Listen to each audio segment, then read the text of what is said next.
Hi guys, welcome to our leadership podcast. Today, my guest is Rob Friday. Rob is managing principal at Predictive Success, and he's also author of a new book, Talent Optimizer.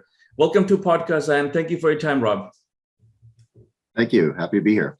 Okay, good stuff. So, how does somebody try to inspire to be a talent consultant, Rob? Just walk us through your journey, what you were doing before, and how do you get here?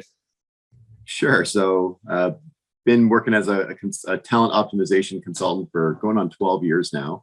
Okay. Prior to getting into the business, I actually worked with this type of software when I set up my previous company, where we established a national network of service contractors doing installation services. And one of the first things we learned is that not every contractor does high quality work. So we needed to figure out who we were partnering with, how to make sure they had the right level of detail orientation, and really how to understand what they were going to be like 6 months into the relationship up front. So we started using assessments to help us get some insight into what that might look like.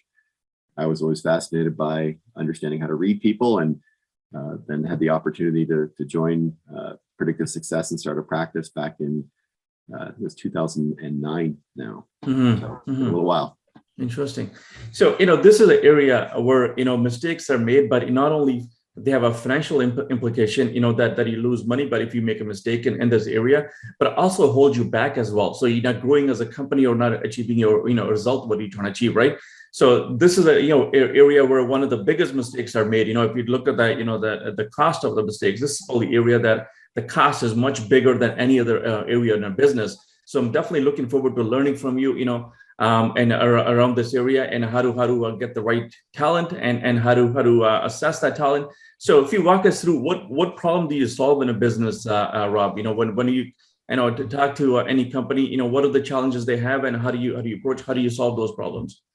Yeah, sure. So most of the time when I start talking to an organization or a CEO about talent, the common situation is the talent's pretty normally distributed. You've got 25% A players, you got this big cohort in the middle, 50% that are kind of B players, and you've got 25% or maybe a bit more that are C players. Mm-hmm. And how can we start to reduce the mishire rate? So when you go to recruit talent, understanding what people are going to be like 6 months or a year into the role is really difficult to figure out in a couple of short interviews.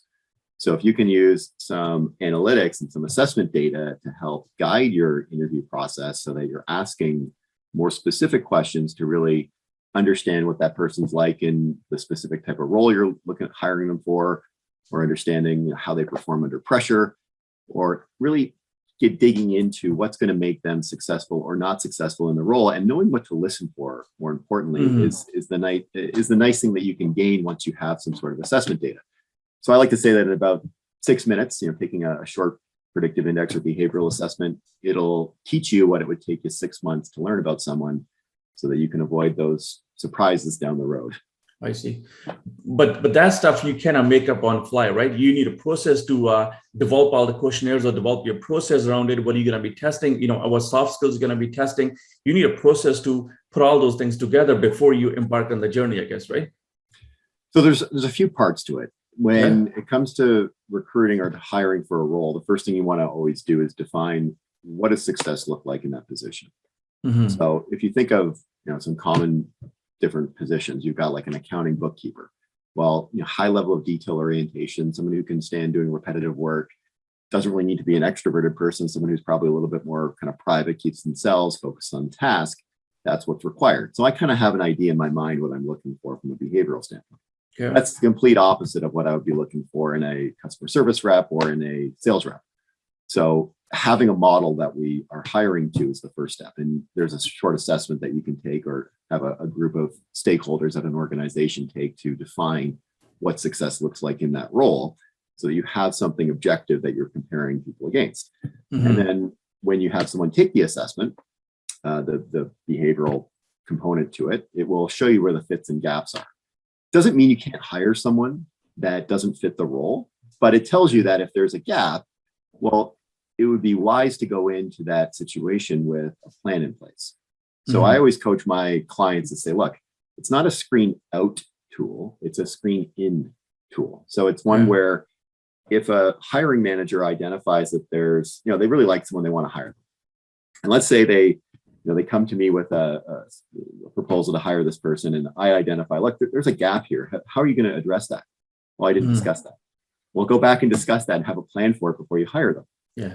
That's the wise thing to do. If somebody matches perfectly, great. That behaviorally they're suited to the job. You don't really need to worry about that stuff, because the person doesn't have to come to work every day and do stuff that's outside of their zone of competency or zone of genius. You're in a situation where you're kind of using your natural strengths. But when all behavior is motivated, if people come to work and they have to do something that is outside of their core competency or core area of strength, they can still do it, but that drains your energy.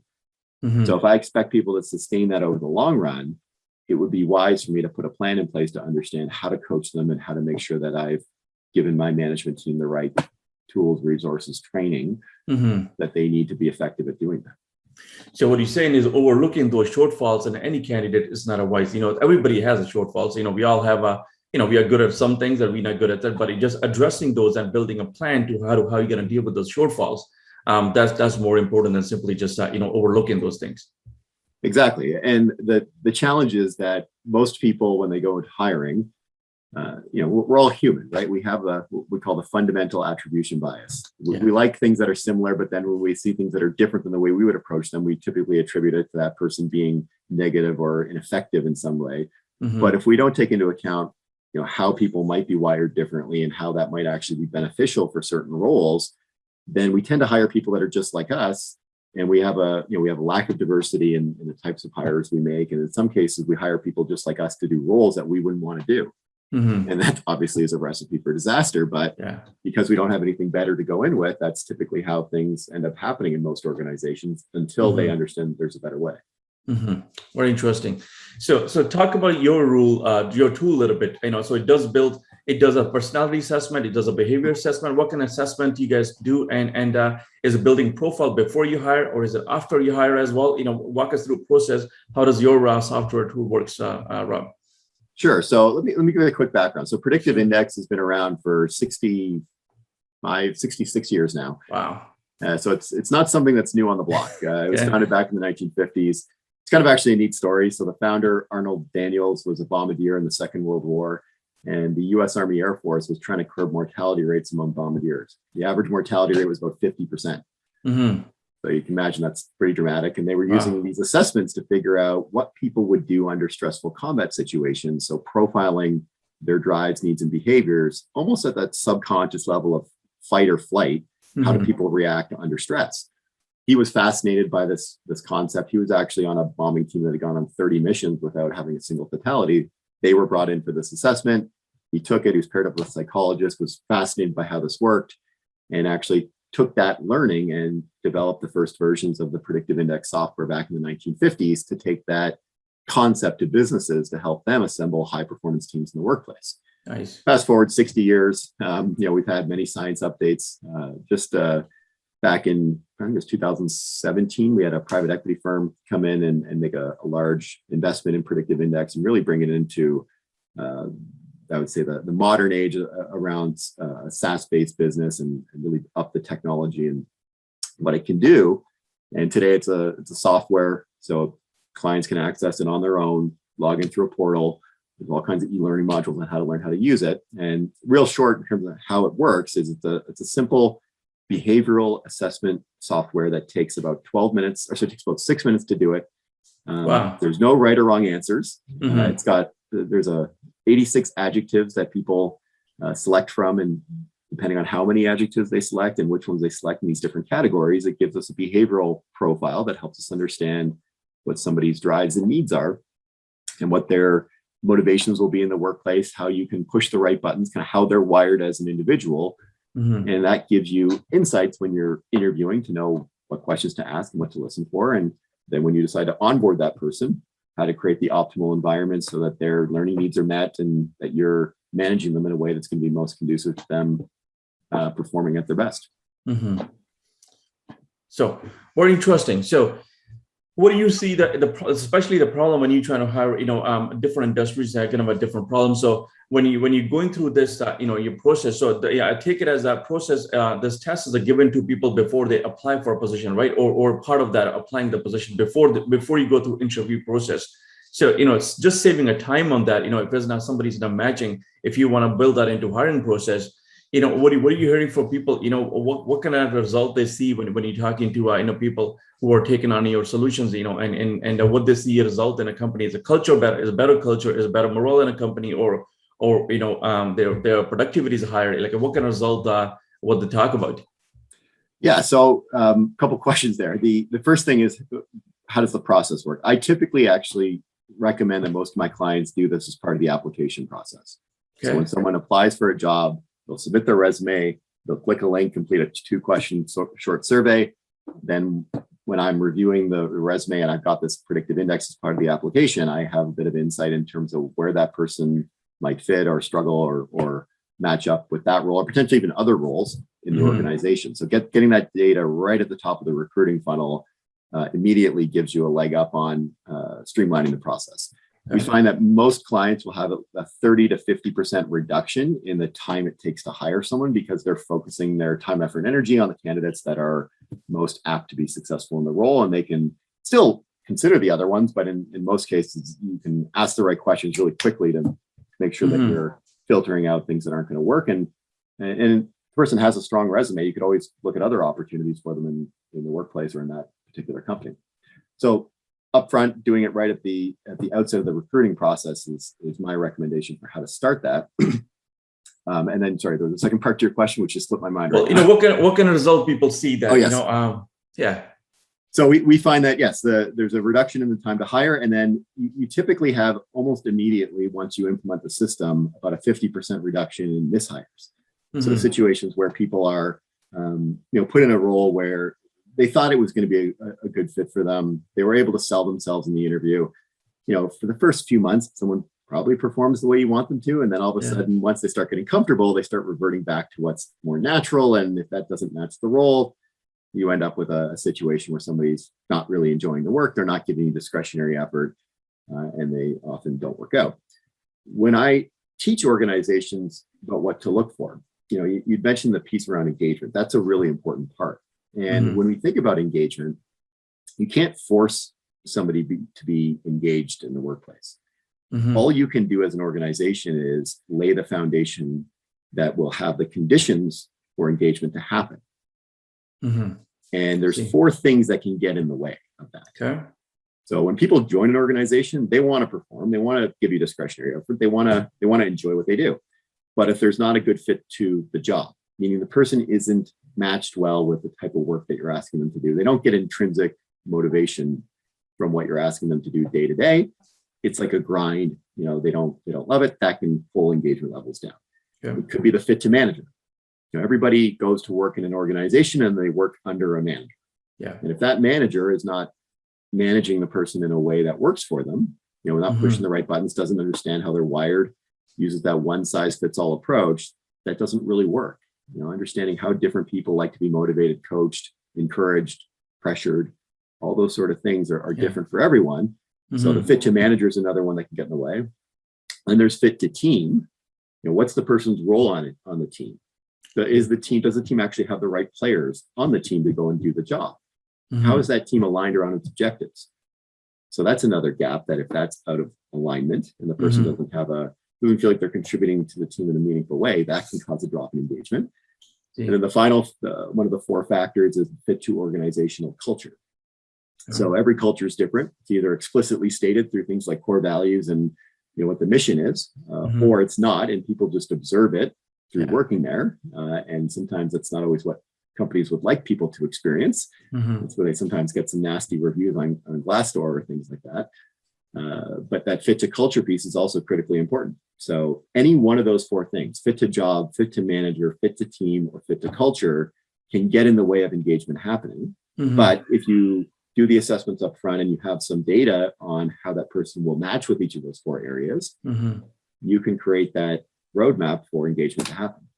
So we find that we have much higher retention rates when So is that, I'm thinking about smaller company and larger companies. Smaller companies, you can, so understanding somebody's personality, somebody's behavior, somebody's, that triggers how the person operates. practical to customize your approach based on everybody's personality? Is a lot of work there that, I have 5 people in a team. Now I have to tailor to my approach to 5 people differently because they all have a different personality behaviors. So is that practical, or is it a better approach or just need to understand when you're engaging with the people, how do company approach that? Because, if large companies, if you have, 50 people in your team, it may not be possible to, cater to everybody's, those personality behaviors. So, I mean, I'll just comment. I don't think anybody should be managing 50 people directly. The optimal number is kind of 6 to 10. Okay. All right. Okay. Let's go with that number. Once you get above that, you don't have enough time to be an effective manager for anyone. So it's kind of a lost cause, I would say. But, yeah.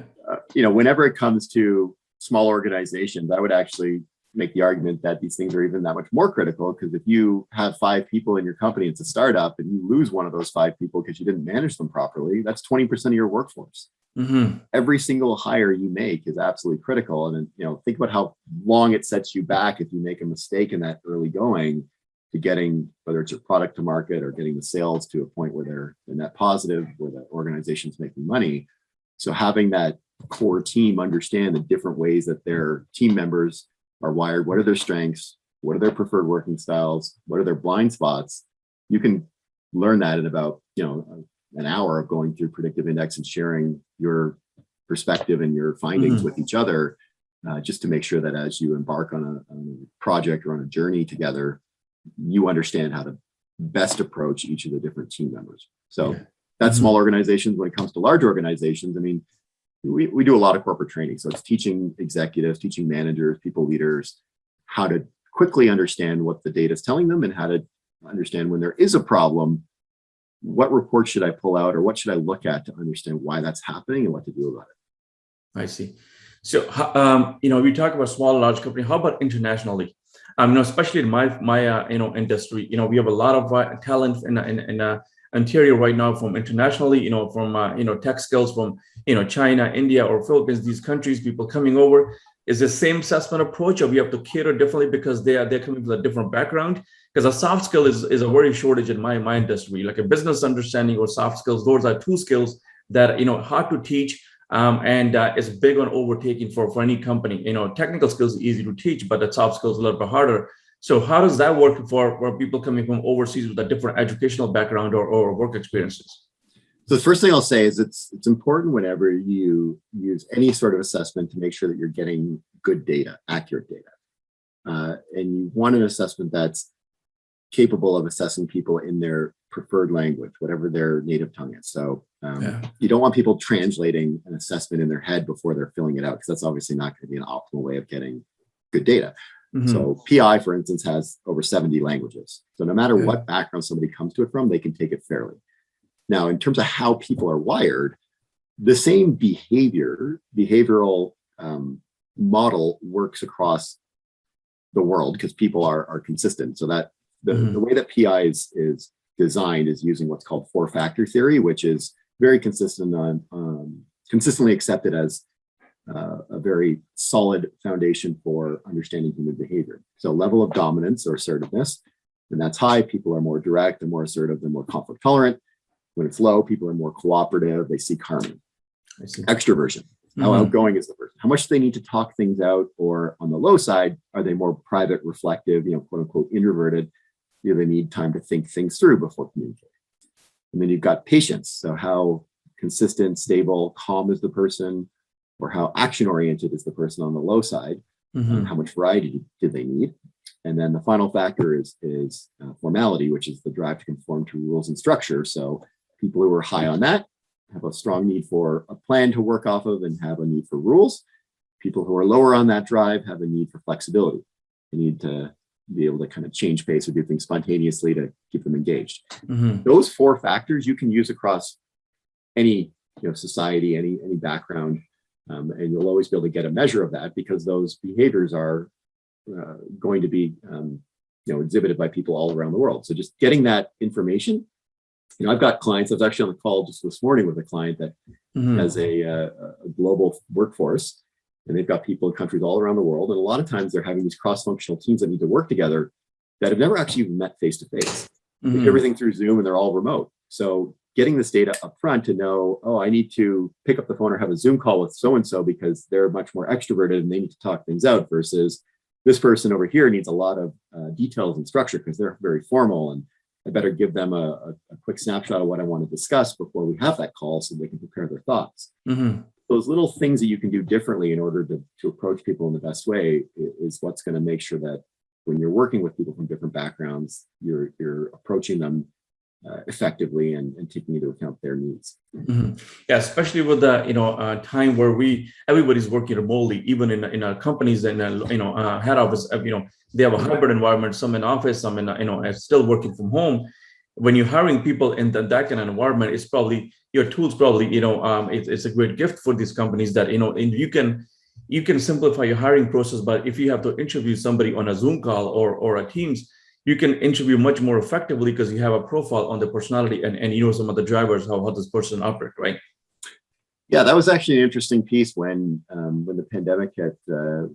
Obviously, a lot of companies froze hiring immediately, but then all of a sudden there was this big boom that happened where the companies that were still hiring, like transportation or some of the ones in technology, and these businesses really needed to figure out how do we build an effective recruiting and interview process when we're not face-to-face, we're not getting those behavioral, reads on people's body language and stuff like that.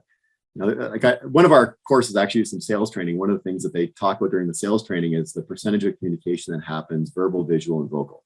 Yeah. And people are surprised to find out that vocal, the words that are said, are actually only about 7% of communication.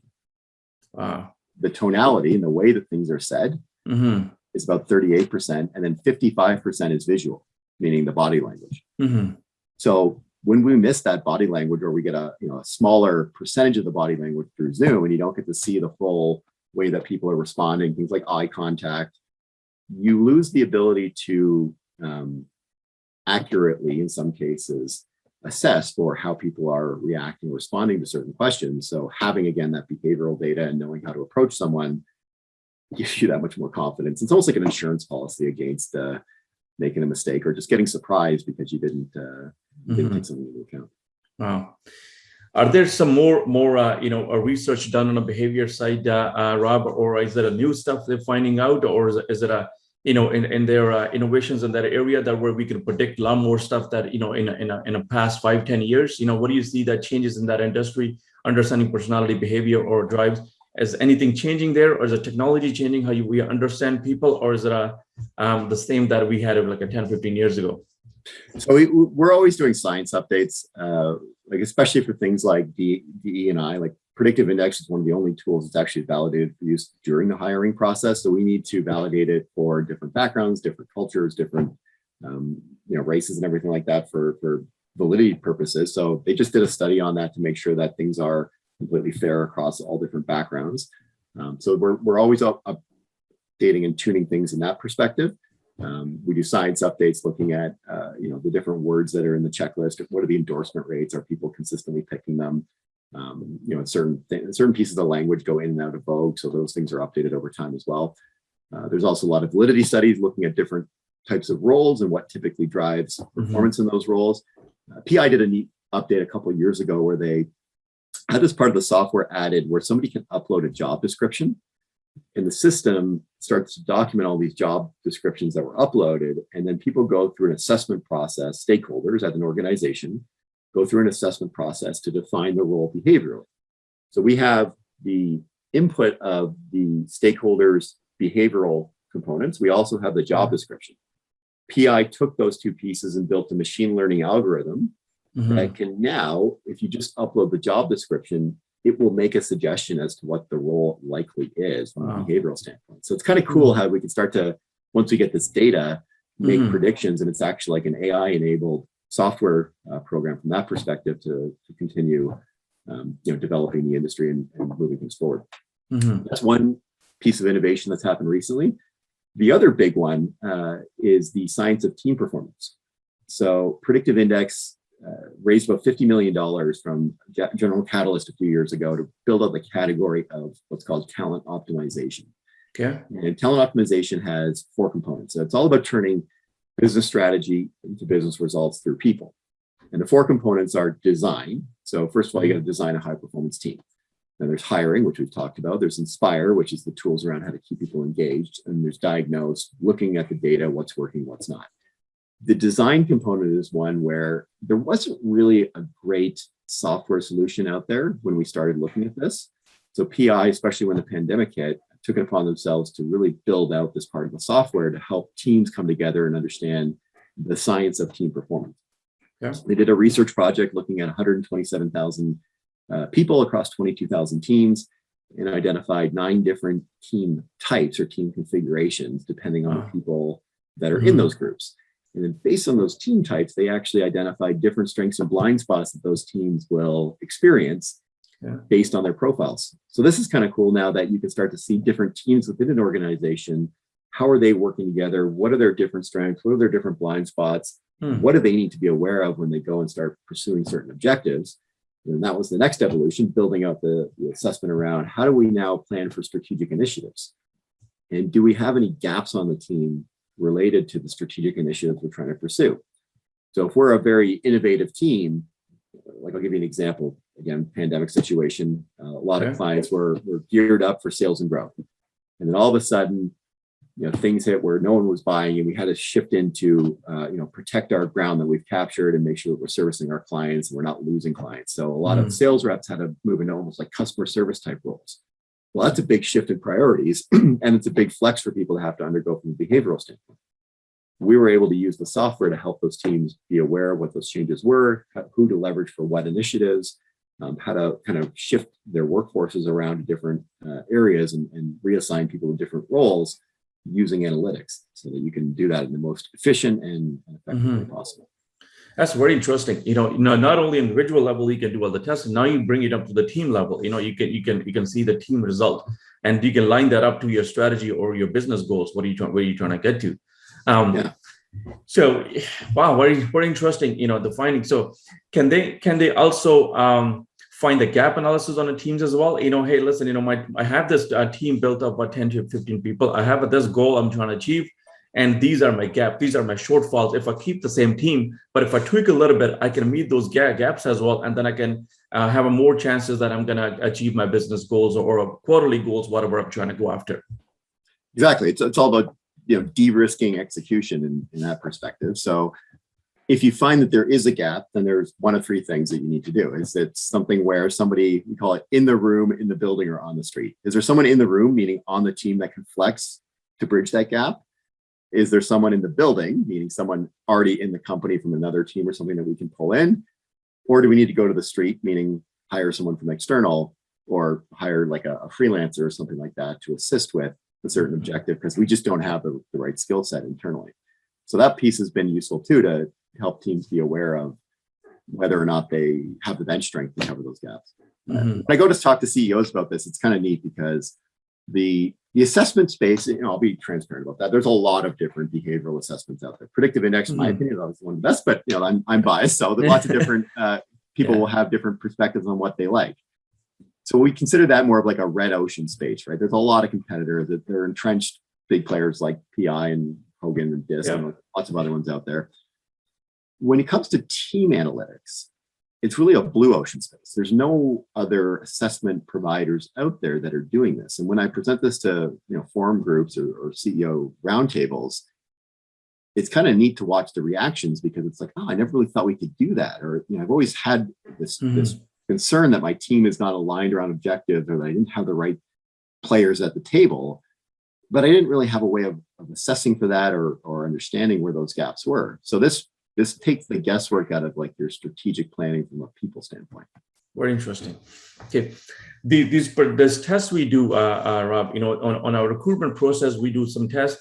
Does that people's personality and behaviors change over the time? Do we have a process to reassess that over the time? Do you guys recommend that frequently basis keep testing, or going through this process to make sure that if somebody's changing, we can align it again, or it's just a one time when we just add new talent to the team?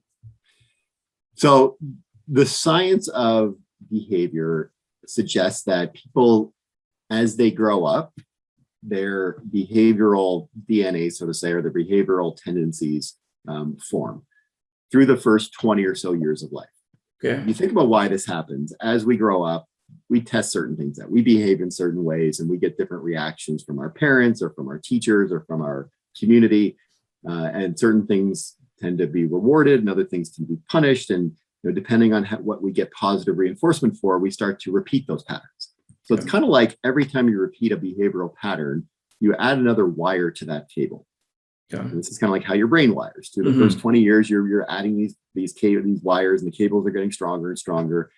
After about age 20, those cables are pretty formed, meaning the way that we react without thinking about things, like just our natural reactions, are going to be pretty consistent for the rest of our lives. So that's where like the fight or flight, the situation where you're not thinking about how to behave and you're just kind of reacting in the moment, especially when people are under pressure. That stuff is pretty consistent. So we like to say that as long as the assessment was done in the correct language under the correct circumstances, meaning it wasn't rushed or the person didn't have a misinformation around how to fill it out, something like that. As long as it was done correctly, that first assessment should be the most accurate, and we don't need to reassess from that perspective. Now, there is another measure that the assessment will also pick up on, which is how somebody's responding to their current environment. That changes all the time. So that every 90 to 180 days will be different depending on the environment the person's in, the team they're working on, the manager they're working for. All those things can impact it. So getting an update on that could be valuable. But when it comes to hiring, that first assessment is usually the most accurate because that's the one that the person is least influenced by feedback for. So that's my perspective there. Do it at the outset, and then you've got that data whenever you need it. Yeah. You can update if you need to see how someone's flexing, but that first PI is usually the most very interesting. Very good. How about business leaders all should be using this. People are listening to our podcast. Business leaders, they should all be using this tool. So what's some of the hesitation, or what is the obstacle you face when you go into? Is it education level that people just not aware of it, or is it a training level, or why is it hesitant? So business leaders not embarking on this work that, hey, listen, I gotta go through this process and put that into part of my recruiting process for every hire I have. So there's a couple of things. One, the initiative for launching something like this, business leaders will often hear about it, like, oh, that's an HR tool. Yes, HR needs to be involved to help facilitate the process, but HR typically can't be the leader in this. You need the business leaders to embrace it and to believe in it and to enforce it. And if the business leaders practice using the tool and using the assessment data to help with hiring, with onboarding, with managing, then it lives on in the organization. If HR is always trying to push it uphill, sometimes it just ends up being something that's just used at the hiring stage, and then obviously you don't get the full benefit of it. So it's taking the approach of, look, I want this to be something that's not just a hiring tool. It's something that is embraced both at the hire as well as the management, as well as the team level, all the way through the employee life cycle. Okay. The other piece is just awareness of how simple it is. Sometimes people are like, oh, I don't want to have people take a 45-minute assessment or something like that during the hiring process. I'm going to lose good candidates. There are lots of assessments in our space that take that long. And it's actually a huge problem because you lose good quality people because they're like, I don't want to fill that out. And they'll just jump to the next opportunity. And then, they don't have to take it. Whereas PI is 6 minutes. So if someone's not willing to spend 6 minutes filling out a short survey and there's no right or wrong answers, like they're probably not interested in the first place. So yeah, you get a wrong person in front of you. So that low level of friction becomes really important, and people just aren't aware that it's that simple to do it. And if you don't, I'm trying it yourself. You get, one of those things where anyone that's listening to this can reach out to me and try a PI. It takes, again, 6 minutes, and you get a quick analysis on who you are and what your strengths are and what your blind spots are. And that piece a lot of times just helps people understand how simple and how easy it is to get started with that. So companies who also test the tech skill, like my industry, I know we do quite a bit. We need to verify the tech skill, especially people coming from overseas. They could have all the certificates. So they do a combination of those two. They do your PI assessment first, then they do a tech verification. They do both, or is there something in your tool also to test some of those tech skills as well, or is it just a soft skills kind of side of things? Yeah, so I look at it in 3 levels. And this was actually the thesis of my book, was that most companies go about hiring backwards. They focus on hiring skills because that's the tangible thing you can read off a resume and really easily test for. And they don't get into enough around behavioral fit and also culture fit. So when I look at it, I can look at it in three levels. The foundation should really be culture fit. If you have people that fit with the culture, then you'll always have a great place in your organization for them as you grow. It might be different roles as they grow and develop, but there's always going to be a place. Once you've got a culture fit, then figure out, does the person match behaviorally with what I'm asking them to do? And do they have the right skills to actually do the job?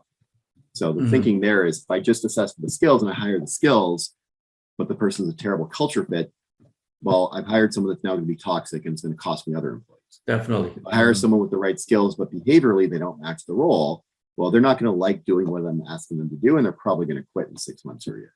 Yeah. So yes, I can still get the talent, but it's actually a self-defeating process where you're just going to have a revolving door because you've hired skills without keeping the people engaged. Well, the third part, the talent part, the tech skill, that's easy to teach. Somebody has a lot of people learn from jobs. We all have university degrees with technical skills. We can teach them in a job, or they can learn from their peers. But the first two you mentioned, cultural fit and behavior fit, that's very hard to teach, and it's a long process for somebody to get around it, right? So teaching those two is very hard compared to technical skills if you want to teach somebody. Yeah, my perspective is, in terms of flexibility for those things or adaptability, cultures and core value piece, if that's not aligned, don't expect that to change. People will, fight for their beliefs. They will not change their core values. So don't think that's going to happen.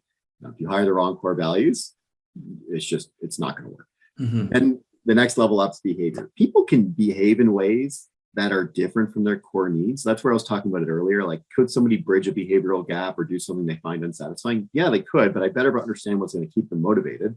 So that middle level, meaning like the behaviors, it's best to align that with the role, because people will be in a spot where they're naturally motivated by the work they're doing. They don't have to spend energy to flex.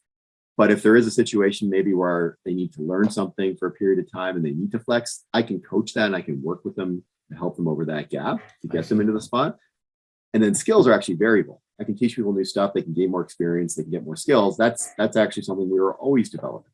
So it's like, impossible or nearly impossible to change, difficult to change, easy to change. Yeah. But most people just filter for the easy thing. And then they wonder why the moderate and difficult things don't work out, right? Yeah. Well, it's because you've approached it backwards. See, so people who are, somebody wants to start this journey, definitely, change management gotta be one of your difficult to manage for your process, right? Somebody going on a journey, they're gonna implement assessments and personality testing. They definitely need to take over the change, part of the business.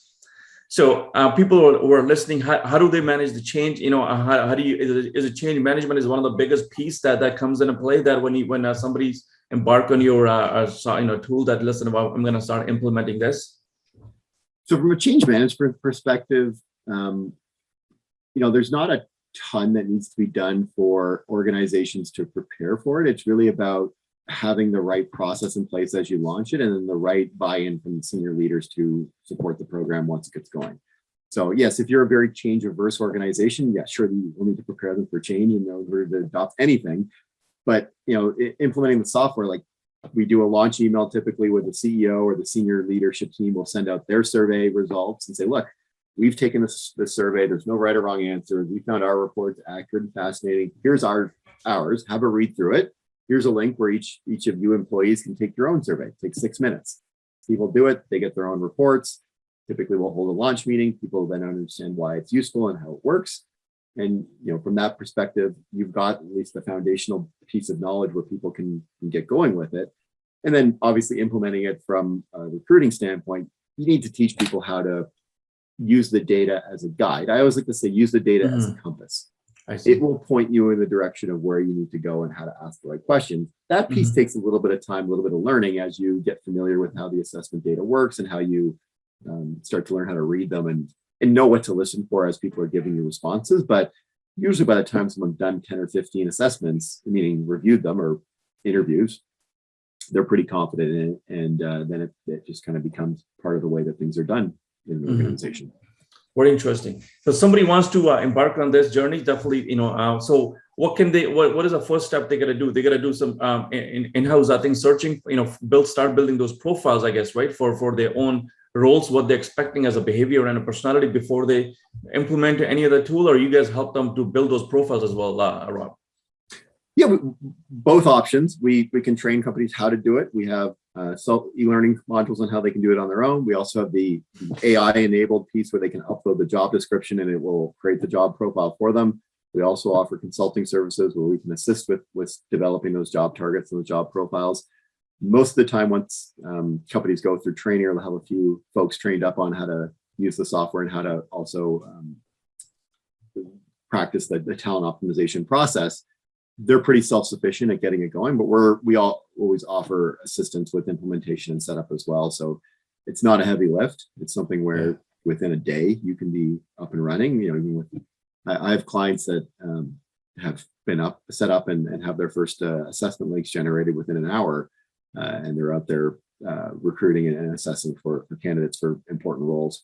I always say start with the biggest opportunities. Where are you having the most challenges recruiting or finding or keeping talent? Start there, and it very quickly has an impact then. Yeah, very interesting. Okay, I definitely, I recommend anybody, business leader listening to reach out to you, have a conversation. I think, I learned so much from our discussion that so much can be done, avoiding, even if you can avoid 1 or 2 mistakes, that's a big cost in a business, So, implementing this definitely will help any business leader they're trying to grow their company. So before we go, I want to get your take on it. What are your thoughts on a job market in Canada? The talent status, everybody's talking about shortage of talent. We don't have enough tech talent. We don't have enough talent in health, health side. So what are your thoughts on a talent? How are we going to solve this problem?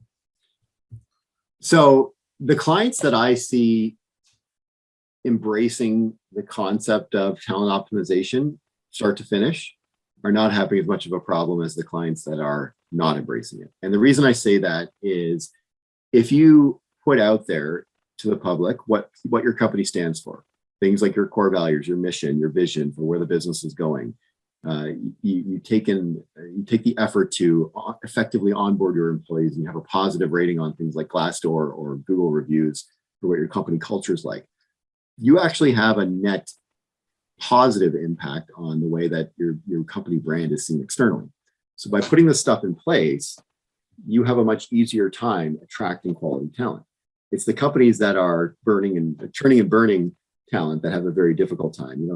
If you hire people that are not well suited to the role, or that are toxic employees and create a bad culture, and then you have a snowballing effect where it becomes more and more difficult to recruit. So yes, while I am seeing that there is a shortage of talent across the board, the clients that take a proactive approach to sourcing talent and creating things like a talent community where people can stay in touch with the business, having leaders be active on social media to share what the company culture is like and what their impact is, that sort of stuff pays dividends when it comes to start recruiting. I see. And you're able to get more of those quality people, and generally people like staying, so you don't have as much turnover either. So it's kind of like a benefit on the front end and on the back end of the recruiting process. I see. So building an attractive company that people want to come and work for you, that will solve the problem. Definitely, if it's a good environment, everybody wants to be part of that, right? Yeah, it's something where if you take the initiative and you put the effort in up front, it makes a big difference. Now, in terms of like where I'm seeing the biggest changes in the job market, you're right. Technology is definitely a piece. And in some cases, you bring up an interesting point where I'll have some clients, they'll say, well, I can't put another step in the process because I already can't get talent. Mm-hmm. Well, in those situations, if I can get someone to do a PI, and I know how they're going to make decisions, right? I understand how to present the opportunity or how that person is going to evaluate my company because I have their behavioral profile. Mm-hmm. So I can then make sure that I'm creating the optimal recruiting process to try to attract that type of talent. Mm-hmm. I can even craft a job posting that will actually appeal to the type of person I'm looking for because I know what words to include and I know what buttons to push. Mm-hmm. So you can take a much more proactive approach to bringing people in the front door. And then also, I like to say it's kind of like playing poker with the cards face up when you're interviewing someone, because you know what they're really like and you know how to create that camaraderie or that mm-hmm. rapport with the person once you have that data. So wow. you end up being able to get more of the talent that you would like to close because you've got that data. Wow, very interesting. Any word of advice for the business leaders who are a little bit the step on they're thinking about it and they just haven't pulled the trigger, that listen, they wanna implement this as a part of the process, or anything we missed during our discussion, Rob? No, I mean, the biggest thing is like, try it out. If you reach out, we have the ability to permission like some demos, so people can get a free job assessment, see what that looks like, get a few free PIs to see how those would fit with the role. Even see like a free team profile. So like, there's very low investment or cost to seeing how the system works. So it's just a matter of like spending 10, 15 minutes trying it out and seeing what you think. That's the easiest thing to do to get going. And then once people have experienced what it's like having that data, it's usually something where you don't want to live without it in the future. So yeah, I would just say my word of wisdom is give it a try, and we'll find out doing something that's going to be impactful on your business. Yeah, good stuff. Where can people find you, Rob? How they connect with you if they want more information or they want to take on this journey? So I'm on LinkedIn all the time. Rob Friday. Predictive Success is my company name, which predictivesuccess.com. You can find us there. I also have a personal website, robfriday.com. And then my book, Talent Optimizer, is on Amazon. So if you're interested in reading up on some of the things I've seen great companies do differently to attract and keep great people, there's a lot of stories and case studies in that book, which I would encourage people to check out.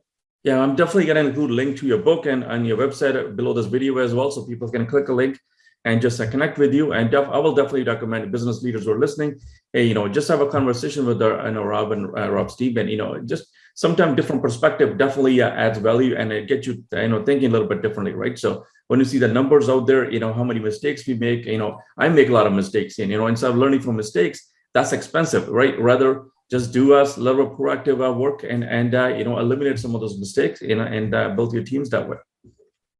Yeah, it's taking a scientific approach, learning from the mistakes that others have made as opposed to making them yourself is usually a better approach. So I would like to say this is just a model for doing that, right? Exactly. It's been developed over 60 years. So if you can leverage other people's learning, you'll be that much further ahead.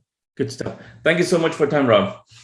My pleasure. It was great to connect, and hopefully this was valuable to your audience. Definitely. I think people are going to find a great value from our discussion, and I encourage everybody to reach out to you and have a conversation. I think that's the best. Thank you so much. Have yourself a great Friday. You too as well. Take care. Okay, bye-bye.